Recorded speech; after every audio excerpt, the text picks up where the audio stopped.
শিলা করে ইলা ঢিলা কোয়াড়ায় খায় টান গুড্ডি বেটা উঠা বলে আরও সুতা আন। ছোটোবেলার সেই দৃশ্য এই নদীর চরের ভিতরে এখন কিছুটা হলেও দেখা যাচ্ছে।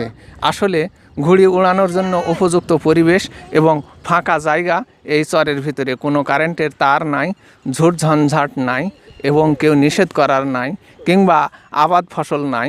তাই এই জায়গাটাতে খোলা অবস্থায় কিছু ছেলেপেলে এখানে ঘুড়ি উড়াচ্ছে। বাবু, তোমার নাম কি? সুমিত।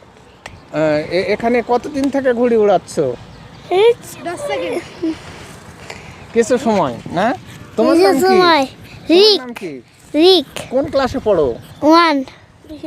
কোন স্কুলে পড়ো তুমি? মুন্নুজান সরকারি প্রাথমিক বিদ্যালয়। কোন ক্লাসে পড়ো? 3-তে। ঘুড়ি উড়াতে কেমন লাগছে? ভালো। খুব ভালো লাগছে। তো এটা কি না তোমরা তৈরি করেছো? ওরা তৈরি করেছে। তৈরি করেছে, তুমি বানাইছো? যাক, তুমি ঘুড়ি বানাতে পারো, খুব ভালো লাগলো। একটা কবিতা কি কিছু বলো তো, কবিতা বলো তো। হ্যাঁ, একটা কবিতা বলো, যে কোনো একটা কবিতা। আটা গাছে। হ্যাঁ, থামেন। আতা গাছে তোতা পাখি বলো।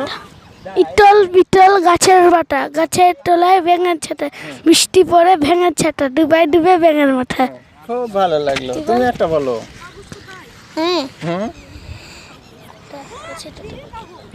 আতা গাছে তোতা পাখি, ডালিম গাছে মৌ, এত দেখি তবু টাকাও না কেন বউ। খুব ভালো হলো। দাও ওটাতে হাত দিও না। কেমন করে বানাচ্ছেন?